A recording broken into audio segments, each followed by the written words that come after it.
Hello, and welcome to Cozy Creeps, where we bundle up and pretend to be sitting by a cozy fire and listening to spooky tales. I'm Reagan, River. and we will be your host for this chilling story.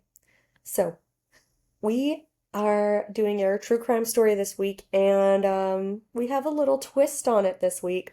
So, I was dealing with my mental health being in the toilet, essentially, and just struggle busting hardcore.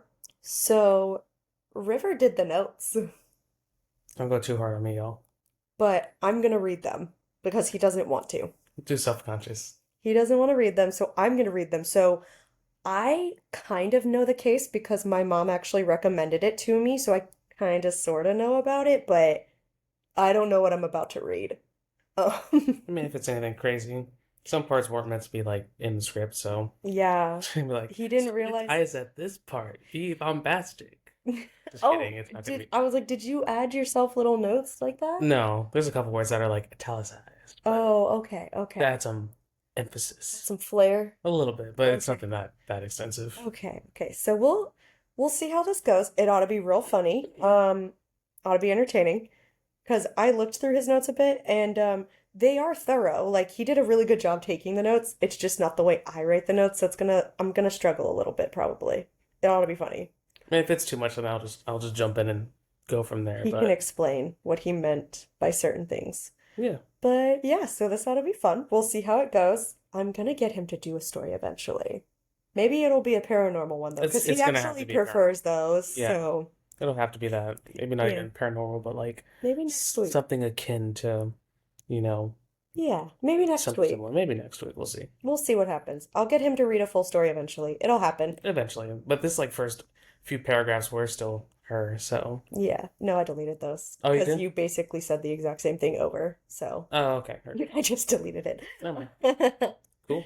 Anyway, so with that, we're gonna bundle up in our favorite blankets. We're gonna grab our comfort drinks, which this week we have St. St. Arnold. Arnold's Imperial Watermelon This is because 8.2%. It does not taste like that. it's delicious. And I've already had one, so. I feel like I need to preface because I feel like every week we drink alcohol. Like I just want to preface we don't we don't have a problem. I just want to make it clear we don't have a problem. We just have a toddler. And if we did, I'm just He kidding. made a face for those listening. He made a face. Forgot this goes on Spotify too. Yeah, this is a podcast, babe. Yeah, but we record video in this too, so like I'm Mm. looking at myself, so I'm reacting there. Mm. So Also, sorry in advance if you hear a nudge or anything on my mic. Our little black cat Artemis is all up in my business right now. So, can we show the viewers? okay, so if you can see on YouTube, there she is. There she is in all her glory. Thick girl. Yeah, all of our cats are slightly chunky, not overweight, just a little thick. Well, We Zelda's call getting kind of. we call Zelda our little diluted tortoiseshell Gordita Crunch. I call her cheesy gordita crunch. I call her Gordita Ita Ita. Okay, there's I three don't. minutes of banter. We need to get to it. Oh, I know trust that me, one I know this what you is mean. nothing. This is Really? nothing of Jeez, I banter. was doing research, Well, and it was. I love these podcasters, but like I'm trying to do research. I want the facts immediately. I don't want 10 minutes of banter. too bad. That's what we're gonna get. That's what we're here for is the Oh, I need banter. to shout out the video that. Oh, yes, we- please shout out where you got your notes from. Yes, oh, that's all the other YouTube stuff playing. Shout out Clues Pod Mm-hmm. with Morgan and their names didn't pop up all the way. Uh-oh. To the clues With pod. Morgan and Kaylin. There we go. Yes, so This is yes, my only video of research. Um yeah, they were fantastic. shout out to them. I had a couple of articles pulled up, but again, he ended up doing most of the notes, so he took them from this video. So let's get creepy, y'all. All right, so to start off, we are talking today. How is his name pronounced? Because I didn't hear. Kyron. Kyron. Okay, that's what I thought. Kyron. Okay, so Horman. today we are talking about Kyron Horman. If this case takes place in Portland, Oregon, so some of y'all may know about it. Again, my mom lives up there, and she's the one who recommended it to me. So, um, So Kyron was born September 9th in 2002 in Portland, Oregon to parents Desiree Young and Kane Kane. Horman. Yeah, they pronounce the names. I don't know if I typed them correctly, but No, you did. They look correct. okay. From when I was reading the articles briefly, this looks right. So Kyron was apparently just a little bit shy, but very funny, very compassionate, loving, intelligent kid. He also had a V-shaped birthmark on his head, apparently. Mm-hmm. That's interesting. It's like strawberry colored, and we're just like kind of getting right into it. So there's Yeah, not really much backstory. Just, we're gonna jump right into it. But he loved sweets. He loved playing with toy cars and Legos. He knew from a very young age that he wanted to be a detective when he grew up, which his stepdad Tony was a detective, so that was just super cool to him. He also had a very huge fear of getting lost. He was very nearsighted and needed glasses just to see like directly in front of him. So with this case, people kind of speculate later on that he would never have wandered off alone. This is going to be one of the theories. This is an unsolved missing child case. Heads up. But part of the theories is that people just think he would never have wandered off alone because he was scared of getting lost. His eyesight wasn't that great. Like, it just wouldn't have gone well for him. yeah, I mean, he was your quintessential like goofy, cute little kid, you know? Oh, And again, we'll touch on it, and there's more backstory with the family and stuff coming up too. mhm. But that was just getting right into the meat and potatoes of who Mm, Kyron is, holding out hope. holding out hope. Alrighty, so jumping into what happened. On what seemed to be a typical morning on June 4th of 2010, 7-year-old Kyron went missing from his school, Skyline K through 8, near Fulkenberg and Burlington, Oregon. Yeah, those were So just phonetically spelled, so. that works for me. I can at least say it then. So the second grade science fair was going on, and it was also Parents' Day that day. And his dad, Kane, had to miss it due to work, but Terry, who was his stepmom, was there with him. So at 8 a.m., Terry leaves with Kyron and his 19-month-old half-sister, Kiara. Now, the party of three drove Kane's F-250 as opposed to the usual red Mustang that they would drive to school because they were taking in Kyron's science fair project. Um, Now the school was also packed with over 400 visitors because of the science fair that day. Like you had kids' parents and families probably there to check out their science fair projects, I'm assuming. Yeah. Like what normally happens at a science fair. So after dropping off his bag and his jacket in his classroom, Kyron went back with Terry and Kiara, and they went to go check out the other kids' projects. Now, around 8:45, Terry says goodbye to Kyron. They each walk up different stairs, and says that she watched Kyron walk down the hall towards his classroom before leaving herself. And the fair was still going on, so there were still visitors in the building. There were still a lot of people in the building, but Terry herself had errands to run, so she had to leave.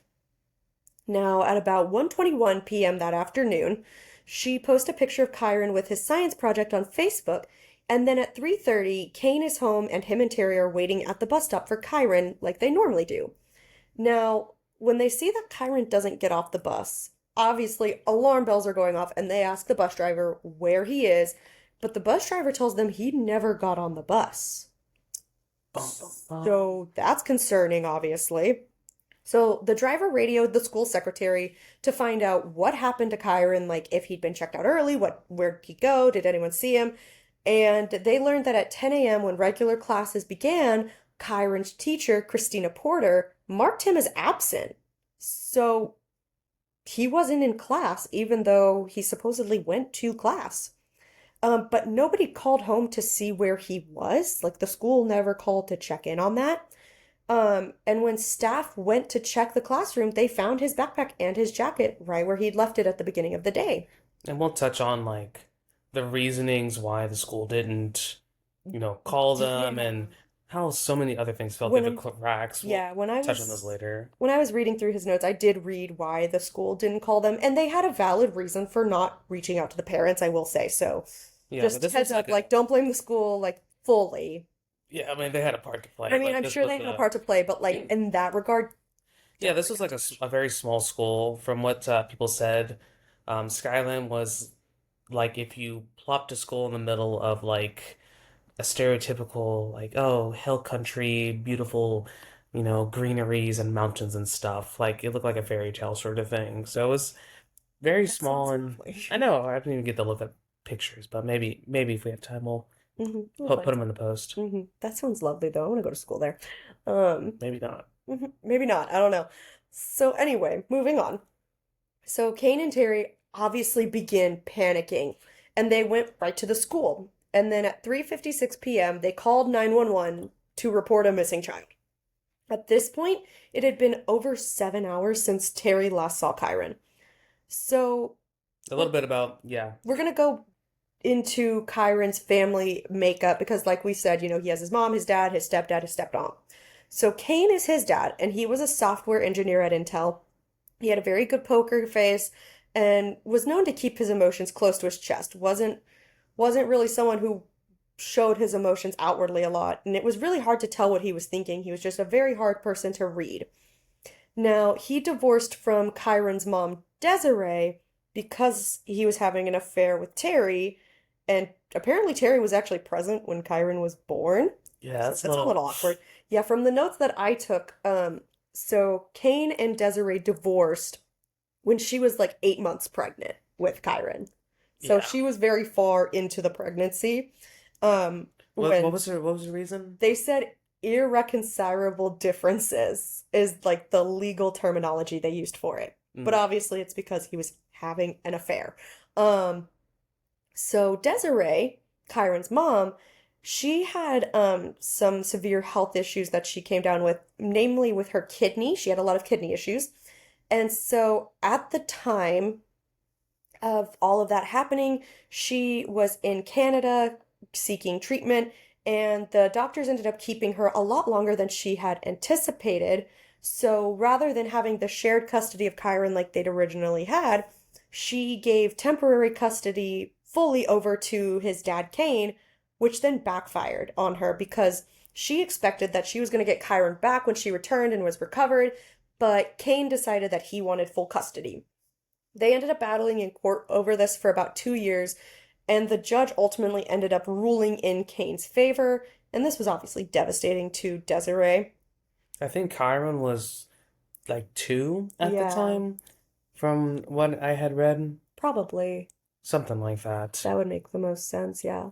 And I don't know if I mentioned in later in the notes, but these seem to have been like chronic kidney issues that would like flare up. It's Hmm. not like it came out of nowhere. It's like she had previous issues. I don't know if I mentioned, but like maybe from like supplements or something. Mm. I wrote the notes and I still don't know what I wrote. You're doing great. Thanks. Anyway, so to kind of navigate this, she ends up moving to Medford, Oregon, so that way she can not only be close to her parents, but also be close to Kyron. And she gets a job in fraud detection at a bank, and this is where she ends up meeting her future husband, Tony Young, who, like we said earlier, Kyron just absolutely adores because he's a detective with Medford PD, and Kyron wanted to be a detective when he grew up. So he was very fascinated, very infatuated with Tony. Jeez, please, I can't read. I'm fine. Not With you, Tony. Tom. Ah, it's not Tom. It's John Tony. Mulaney reference. Sorry. Sorry, yeah. So he was just very infatuated with Tony. He was very interested in Tony because he had the job that Kyron eventually wanted to do. And now a little bit more on Terry, the stepmom. So she had originally been a teacher and married twice before. She had a 9-year-old son named James from a previous marriage, and Kane and Terry married in 2007. And at that time, Terry then quit her job to be a stay-at-home mom. And this was at the request of Kane. He asked her to go and be a stay-at-home mom. Now, she would take substitute teacher jobs occasionally, and she knew she wanted to return to teaching eventually. But at the time, it just made more sense for her to be a stay-at-home mom.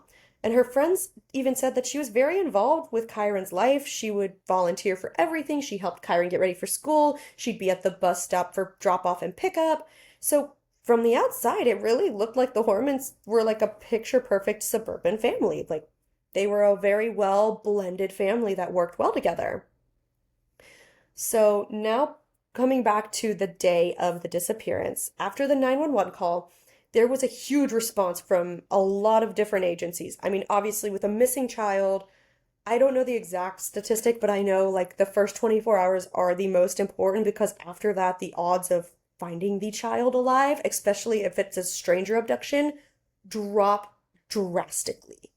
So, I think it was I don't know why my mom loves true crime and stuff like that too, and she would always say she'd always watch the first 48 on like A&E or something, and she would always cite that statistic. yeah.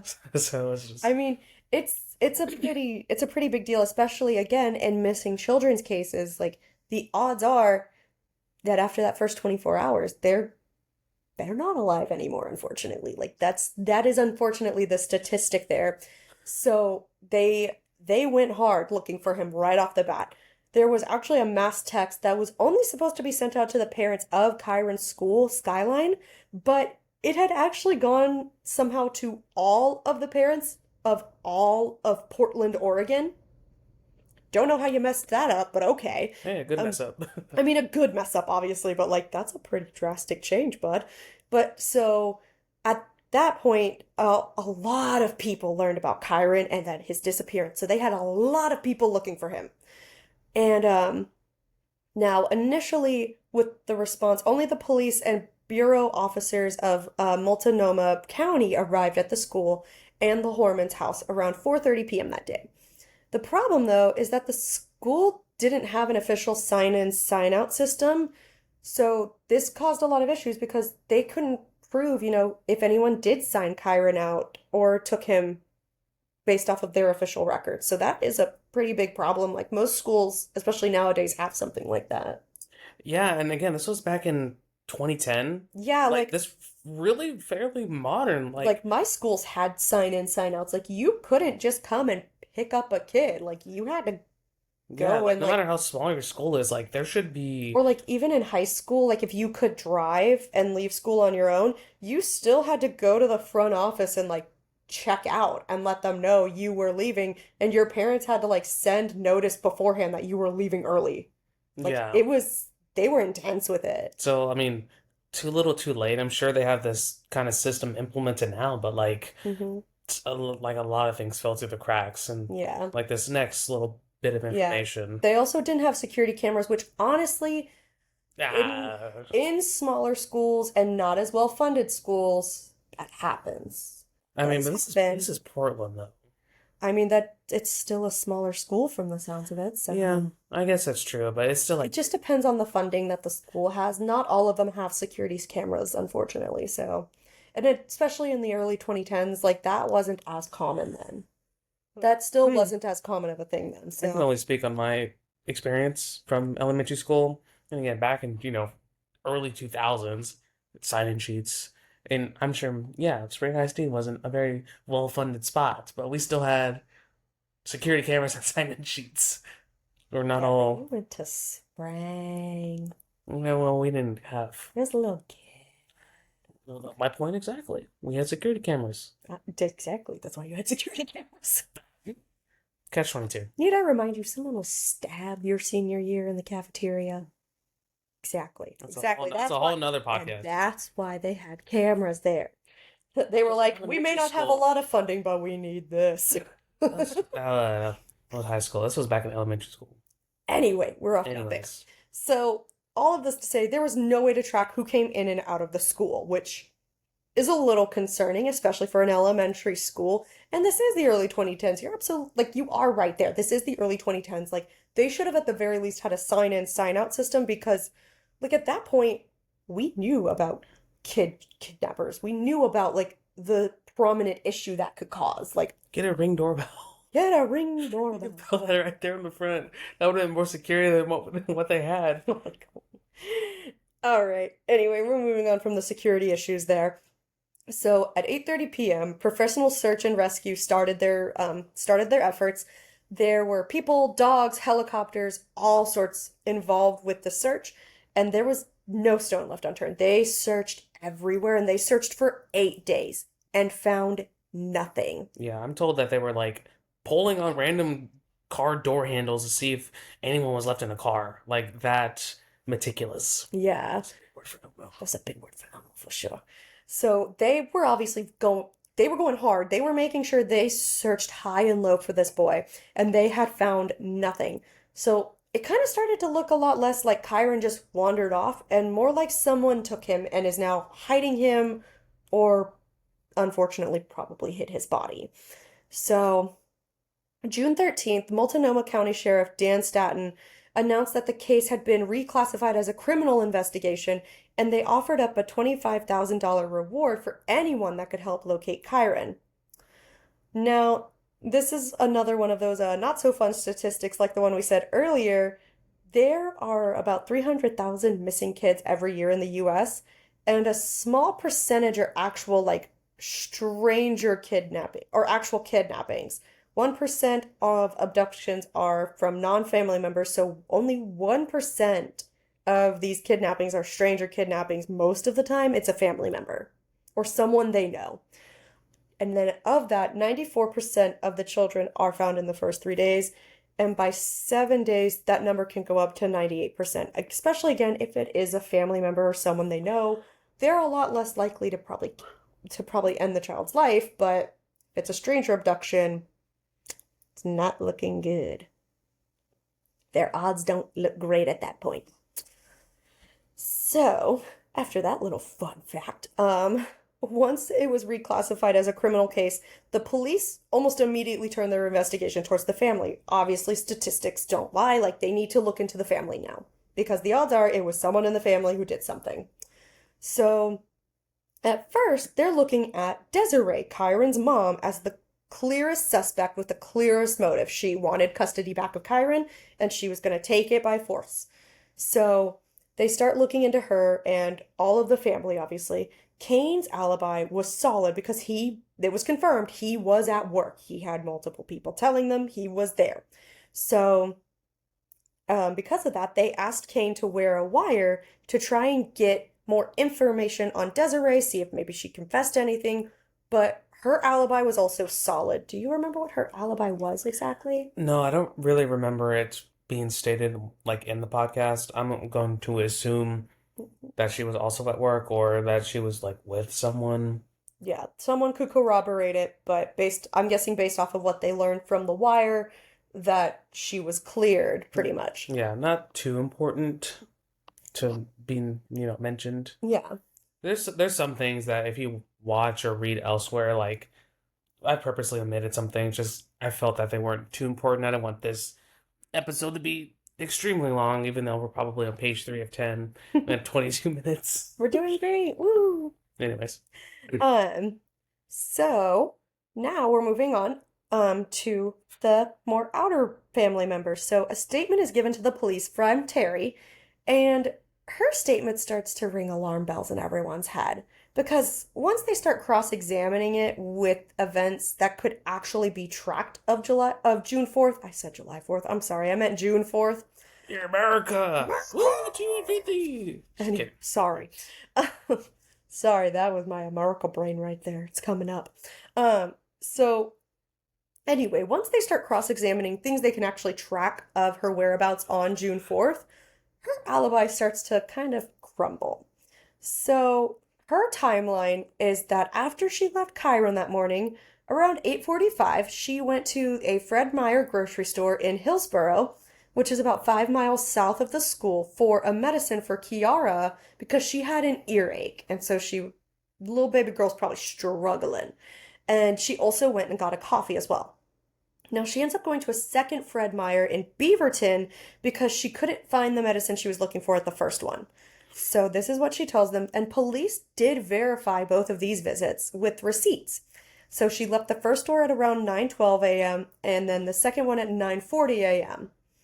So at this point, she's still also driving around in Kane's truck. So in security footage, it's kind of hard to see who else is in the video because it's not a bigger windshield and more open like a Mustang would be. So it's a little bit harder to see who's all in the car with her. Well, also, as you probably see, it's because Terry parks at like the furthest possible way away from the grocery store entrances, even though it's 9 a.m. on, I don't know what day of the week it is, but like, you know, I'm just gonna read. Go, babe, go. Parked as far away from the grocery store entrances as she could at both locations. When police asked about it, she said that, Kane always parked far away because, he's got to protect the truck from scratches and other people hitting the truck and this and that, which, Yeah. I mean, there are people who do that. They purposely park farther away because people aren't as likely to park near them. yeah, like an F-250, it could be, it's a typical work truck, it's not an F-150, so it's a little beefier and it is a bigger truck, so that is plausible and, Hmm. let's see. Yeah. Yeah, plausible, but I'm gonna start reading. Oh, you want to take over? Just for a couple paragraphs. I'm Go. feeling this beer a little. You're feeling feisty? Just a little bit. He's feeling frisky, y'all. Let's let him go. Let him cook. Sure. But after the store's visits, nobody can account for Terry's whereabouts for the next 2 hours and 40 minutes exactly. That's a long time. I know that is a long time. That's like Interstellar Girl, we're right there. You can watch Interstellar in that amount of time. you and Interstellar. It's He's my obsessed. it's my favorite movie. That's another podcast. Maybe a space one or paranormal. Okay. Anyways, Anyway. she claims to appear at a 24-hour fitness in Beaverton at 11:39 a.m., but after reviewing footage, she actually arrived at 12:20 p.m., which is a 40-minute difference, which could be just a memory thing, but still a little sus. 10 Terry, minutes is a memory thing. 40 minutes is like, girlfriend, are you that's okay? you can go grab some food, go to I'm Whataburger, I'm get a burger, and questioning like your mental state now. Like if you've and lost 40 minutes of time. and we'll see this a lot with her story. She changes it up a lot. Terry had Sus. brought Kiara inside, but she didn't work out like at the gym, which, anyways, I mean, I don't either when I go to the gym, actually. Let's we be haven't gone honest. in the gym in a minute. If you're watching YouTube, you can see it in my double chin. I don't go to the gym. She had chatted with people for 20 minutes and then she left. Witnesses stated that she talked a lot about Kyron and his science project. Okay, I'm done. Okay, he's done. He For got now. it out of him. He's good. It's like He's you a get that feeling podcaster. you just wanna mow the lawn. You get a couple lines in, I'm done. It's 112 degrees outside, 120% humidity. I'm good. Lawnmower's jamming up. He's speaking from actual experience of what happened to him a couple days ago. Fun fact. Anyways. All right, anyway, back to me, I guess. So, and now one of our cats just won't shut up. Oh my God. Guys, if it's not our toddler, it's our cats. Like, I don't know what their problems are. It's our 16-year-old cat. He's blind. He's probably deaf. I don't know. I think the only sense he has left is smell and taste because that boy eats. And that's about it. He eats, he lays down, he sleeps, and he yells. And that's about it. And poops on the floor. And poops on the floor. Not even. He lays in front of the litter box. We have a little mat to catch litter in front of the litter box. He lays on that, and he still poops on our floor. I don't get it. Even though we have a nice, perfectly comfy couch and a new, perfectly comfy rug, the boy still yells. He still yells at us. We don't understand. We don't know what's going on. Stop it. All right, sorry. We're just on tangent. We are on something today. We're something today. I hope y'all enjoy this I hope because y'all like it. this is what you get. Yeah. I mean, when I listen to podcasts, I like their banter. Like I love listening to, and that's why we drink, because their banter is hysterical. If you like our Brings me banter, fun. let us know. Yeah, leave it in the comments. Leave anything in the comments. I don't even care what it is anymore. Yeah, please. Rate us. Follow us. Love us. Anyway, moving on. Sorry, that was the wrong time to put that in there. Um, so coming back, reeling it back in. So Terry then says she got home around 1 p.m., which is when she posted that photo on Facebook of Kyron, and then she spent the next 2 hours sending out emails, and then her and Kane went to the bus stop to pick up Kyron. Now, when asked about that missing 2 hours and 40 minutes, she tells them that she was driving around rural roads to help soothe Kiara. It's still a hard word to say. That's a hard word for Elmo. So, it really is. I remember listening to Morbid, and it was one of their early episodes, and they were trying to say rural juror. Try saying that one 5 times fast. It's hard. You already went on a tangent. Let's get back to Okay, it. anyway, coming back.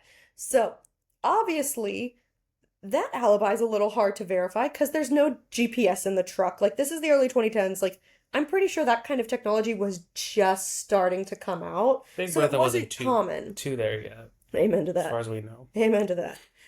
But so that wasn't really coming, that kind of technology wasn't really prominent in cars or phones yet. And there's obviously no security footage on these rural roads. So no real way to track that. So during this window of missing time, though, a witness did say that they saw her truck pulled over near a fire trail near Newbury Road, less than 2 miles from Skyline Elementary. When the police asked her about this, she said she was changing a diaper. And when asked about diaper disposal, like, okay, well, where'd you put that dirty diaper? Did you leave it on the side of the road? What did you do with it? She said she doesn't know. And it's like, girlfriend, you know where you left a dirty diaper. It's still a little weird to ask him about it. I know the police have to ask these seemingly random questions, but I guess there's a point to all of it. Because Yeah. now, as a parent, like, I would have kept the diaper, you Yeah, know, like we purposely keep plastic bags in our daughter's diaper bag just to in case. just in case, like we're out and about, so we can put the diaper in there. Poopy. She got some stinky poopy. Also, It's like the doctor's offices don't let you throw the diapers away in their trash cans. Obviously, it's gonna stank if they do, so bring it back. Anyway, we really are on something today. Um, Anyway, bringing it back. Kyron's teacher remembers Terry saying that Kyron had a doctor's appointment that day. So that's why they didn't call home, because they thought he was supposed to be absent. Now, when police asked Terry about this, she insisted that the appointment was scheduled for the following Friday and that she had made that very clear to the teacher.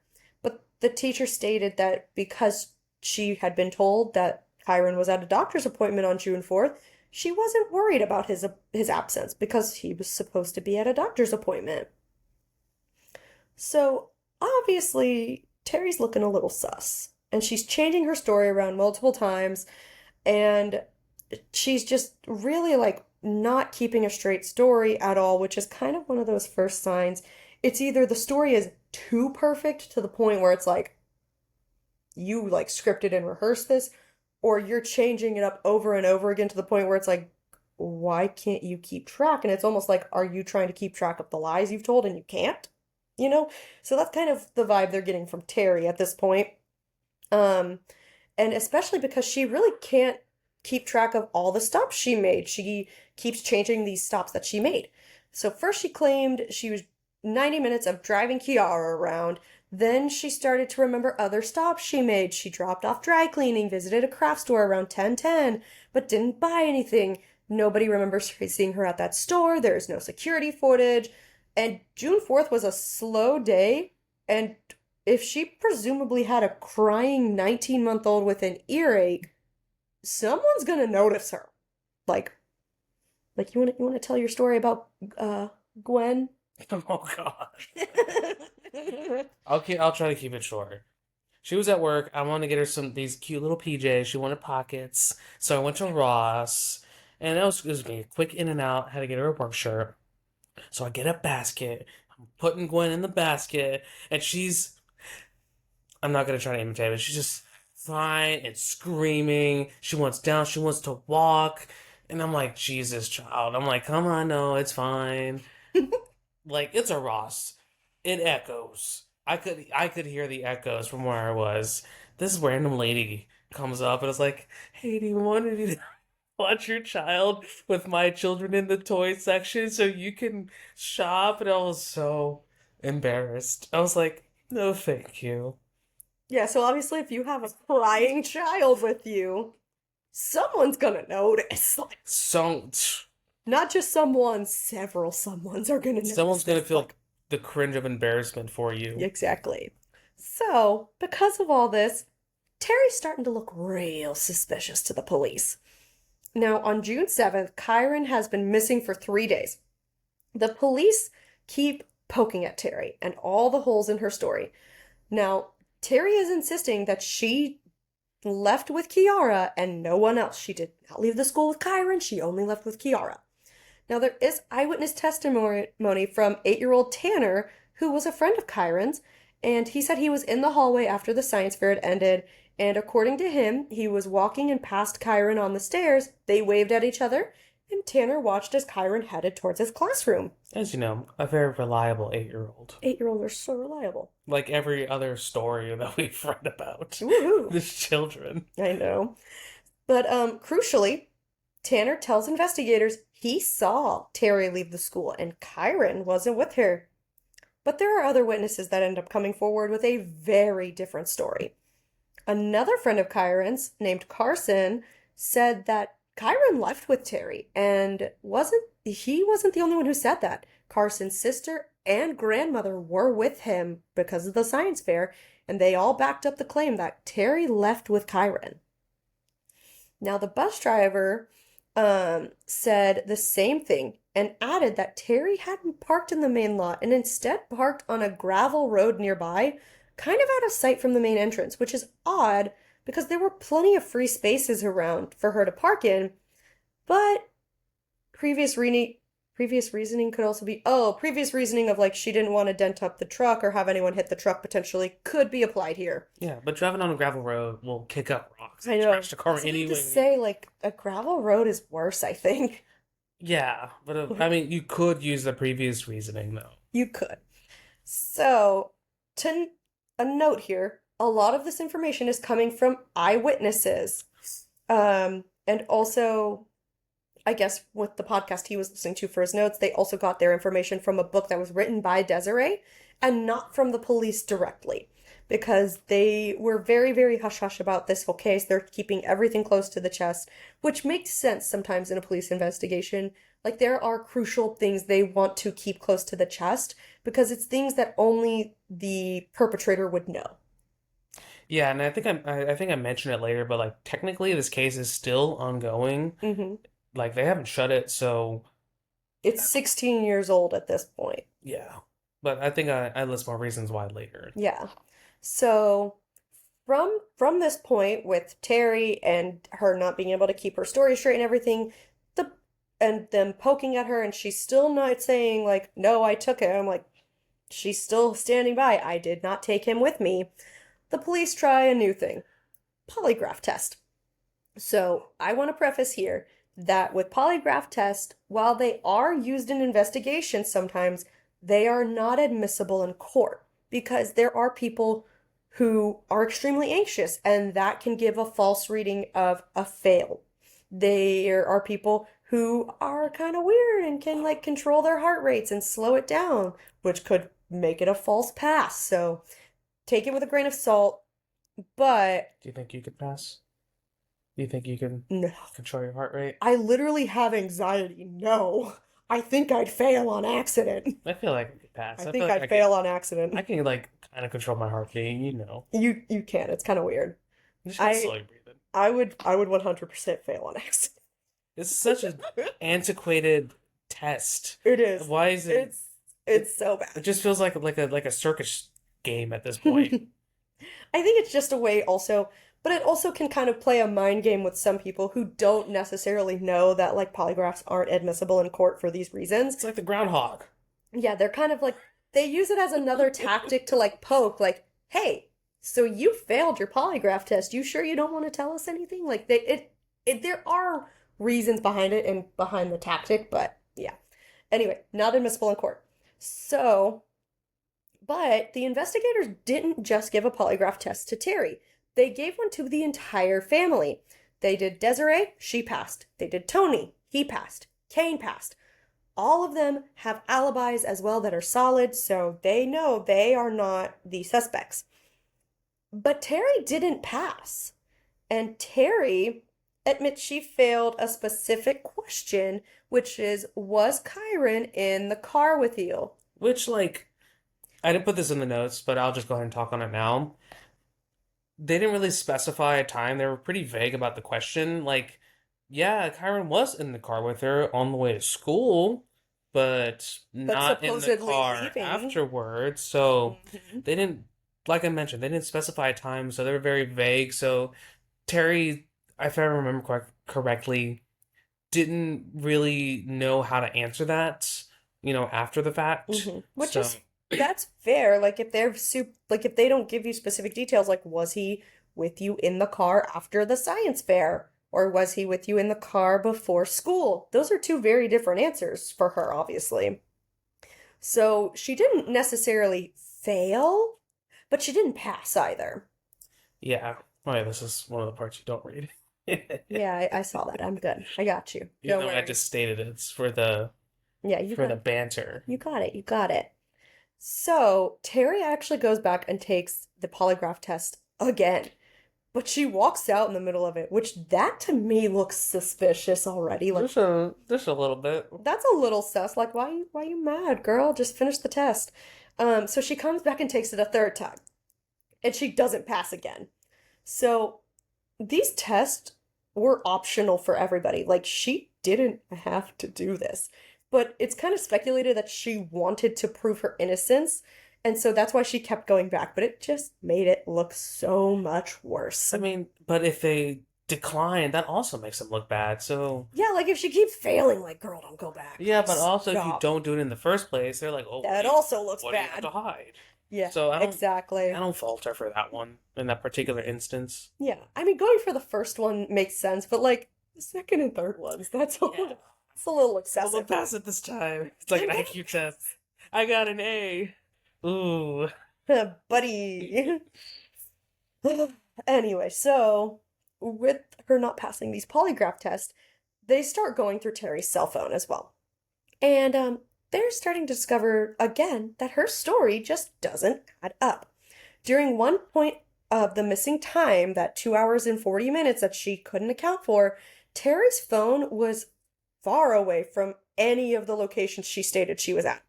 According to records, she made a call at 11 a.m., which pinged a cell tower near Savi? Savi? I've heard it called Savi Island. Savi Island, which is 18 miles northwest of Portland and is about the size of Manhattan. And That's is a big island. that is a pretty big island. And it's about 12 miles from Kyron's home and school. Now, the issue is that one ping is kind of hard to pinpoint a person and really depends on the number of towers and the tower type. Two pings are stated to be able to pinpoint a person within 55 centimeters. Which is crazy. But even still, just with that one ping, Saudi Island is nowhere near where Terry said she was that day. So it shouldn't, it should not have pinged off of that regardless.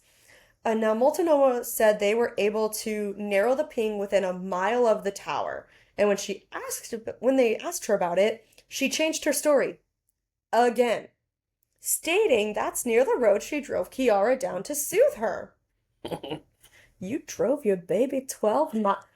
No, 12 no. miles is That's even on freaking I-10.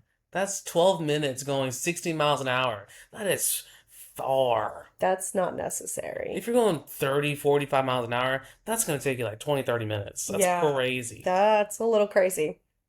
So, after this revelation, investigators shifted their focus to Sauvie Island.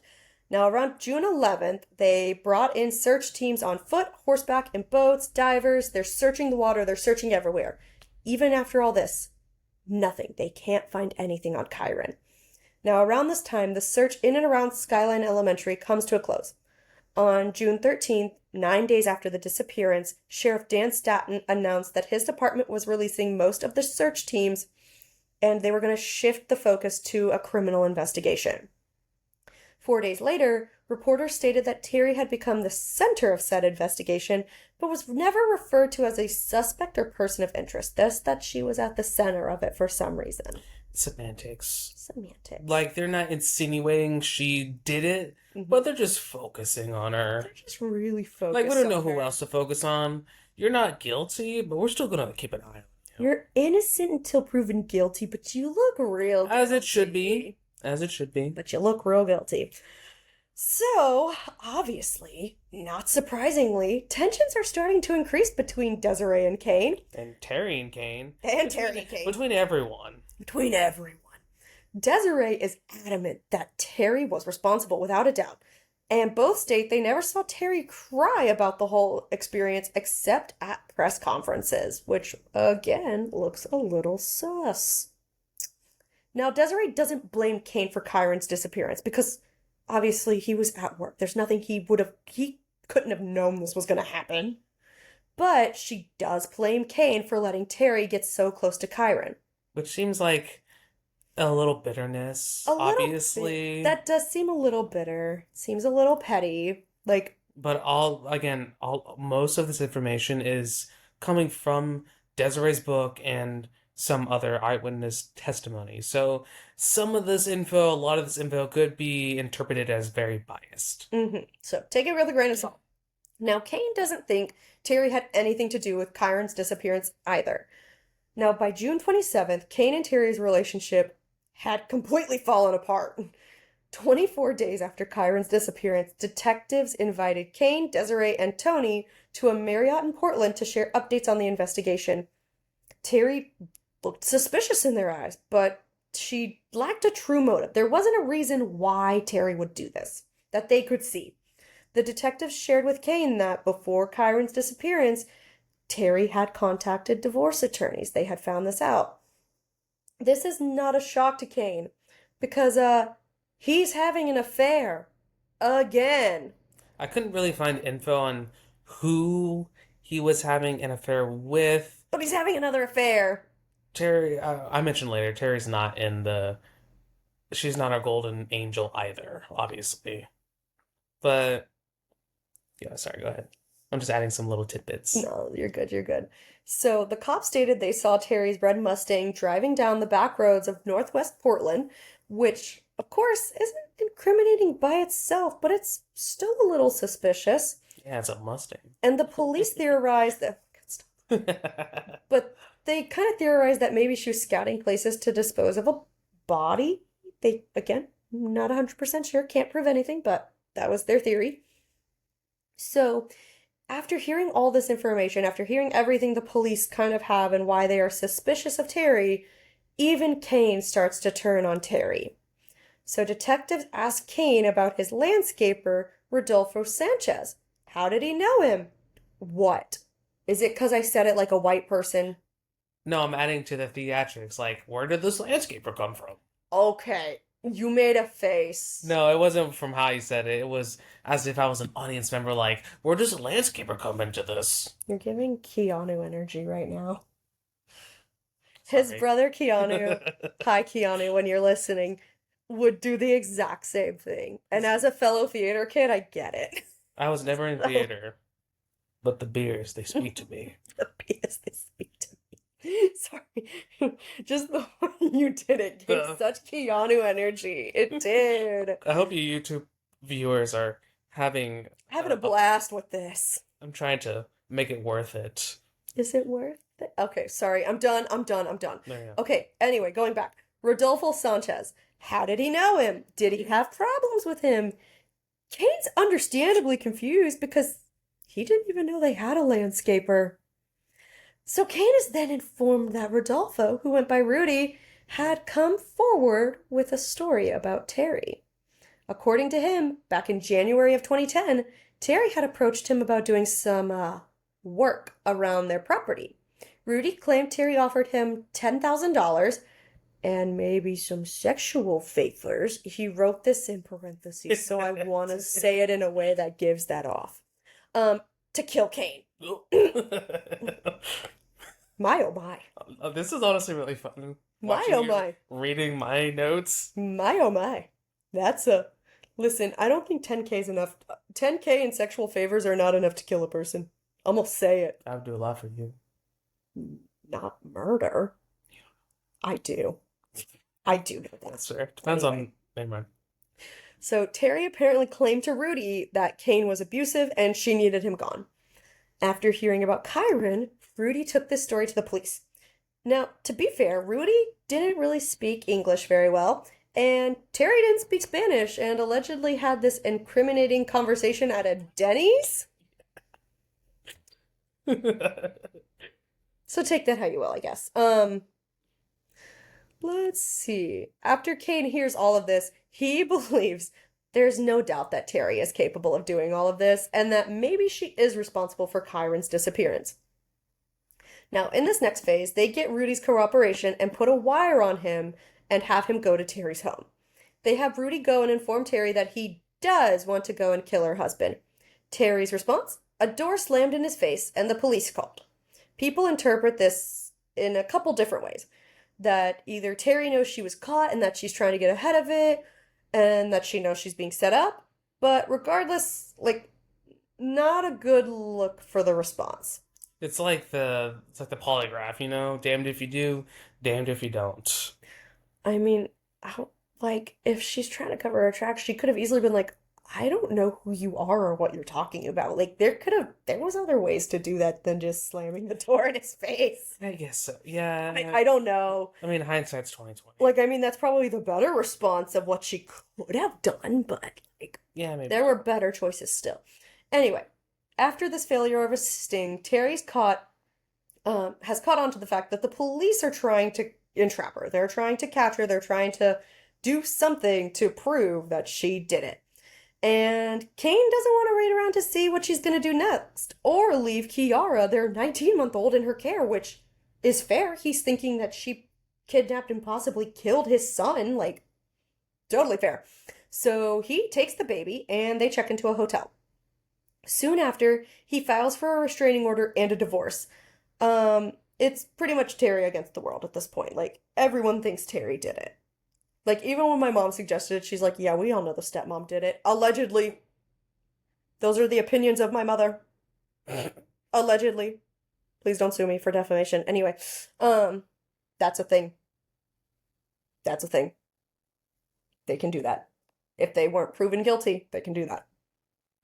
It happens a lot. It has noticeably ruined your reputation, though. It happens a lot in the John Benet Ramsey case. We'll cover that one day, and we'll go into that. Anyway, tangent again.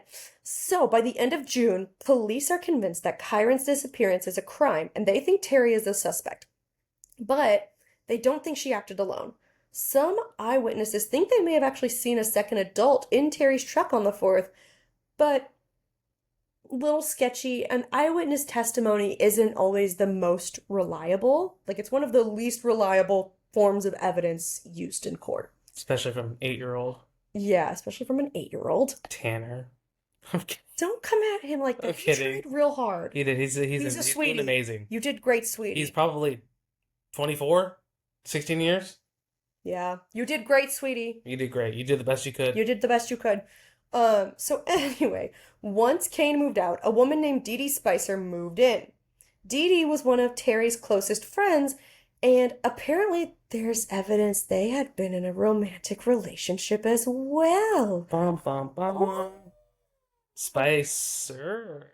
I wasn't prepared for this to fall into the pride category, but here we are. Happy Pride, everyone. That comes from a comment on that Clues Pod video from a person who, claimed they've been like a lifelong Portlandian. So yeah, they had left a wall of text with some additional information that I included into the notes. Of course, I don't know how, reputable that is, but that's a nice little touch. It's a possibility. It's Portland. She probably drove a Subaru. She drove a Mustang, babe. Talking about Dee Dee. Oh, okay. I don't know about Dee Dee. Anyway, so Dee Dee had also been an ally of Terry's through the entirety. Ally. Weeze. So John Weeze.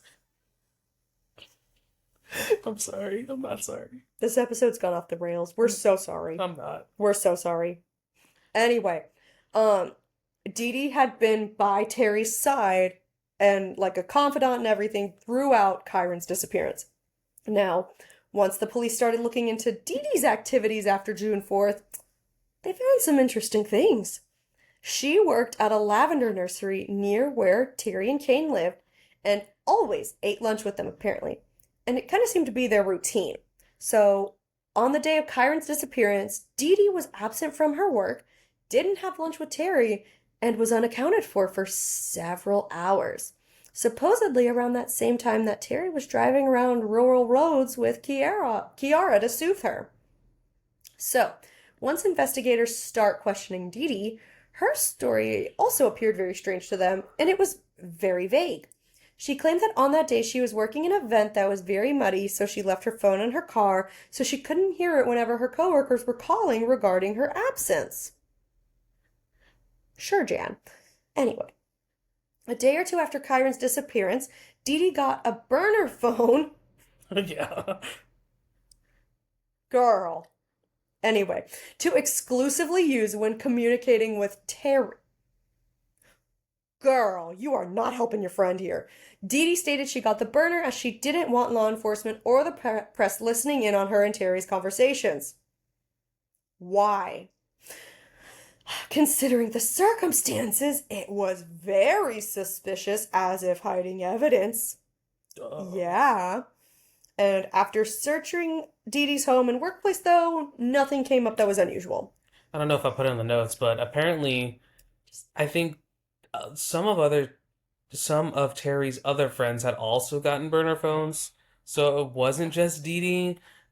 But I hadn't put it in the notes, but I still said it anyway, so it's relevant. But take that as you will. Sus. You got some sussy friends, Terry. How do you get a burner? That seems like a lot of work to get a burner phone. Like, I don't want to go to Cricket. I don't want to go to Walmart Mobile.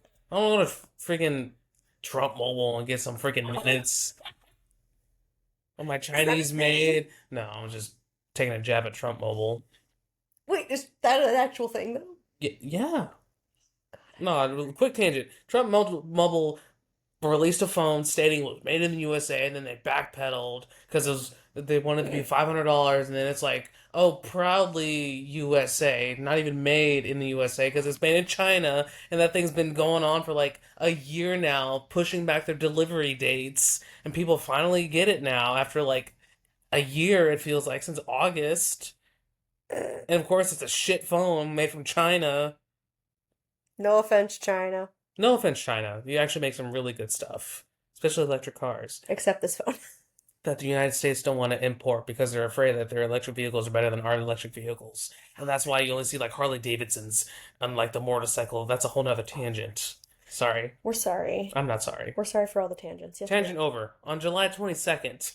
Desiree, Tony, and Kane put out a statement begging Dee Dee to cooperate with investigators. Dee Dee responded, or at the very least her lawyer did. Now, between June and late July, there seems to have been a fallout between Dee Dee and Terry. Oh no. Oh no. After Dee Dee's stay with Terry ended, they did not speak afterward. And the reason for it is still up for speculation. They broke up. Oh, sad. Rip. No more allies. No more allies. July 26th, Chief Deputy Norm Frank convened a grand jury to determine if there was enough evidence to bring this case to trial. Kyron had been missing for 53 days at this point. Now, despite all the circumstantial evidence, there's still no body. So, that's a big thing in court cases, especially with missing persons, if they're trying to determine if the person was actually murdered as well. Like, if there's no body, it is almost impossible to convict at that point. No body to convict. Exactly. But they did have a certain piece of evidence come up that could convict Terry. Emails that determined a motive. In the summer of 2011, Desiree stated on the Today Show that the police had shown her many emails exchanged between Terry and some of her friends. She says Terry expresses severe hatred towards Kyron and blames him for her marriage issues with Kane. At the time, she couldn't go into details due to the ongoing investigation, but cited evidence that Terry is capable of harming Kyron. There are more emails and things she had said as well, but it's all hearsay, and the emails still haven't been released, so it's not concrete evidence against her. And even then, some people say that these emails don't even exist, so It's all up in the air. it's all up in the air. It's all kind of hearsay right now. So after all of this, Deputy DA Norm Frank decides that essentially all of the evidence wasn't concrete enough to fully point towards Terry, so he didn't want to take the case to trial and risk her going free forever because here in America, there's a thing called double jeopardy. You can't be tried for the same case twice. Love that So, game. stop. So, if she was tried and found innocent, and then they found his body, they found reasons that proved without a doubt that she did it, they could not retry her and find her guilty. Which is so dumb, I think. Like, justice is justice, truth is truth, and it should prevail overall, but the law is the law. I think it's just a way to keep them, because they could potentially just keep bringing her back over and over and over again until a jury finally agrees with them. That's the problem.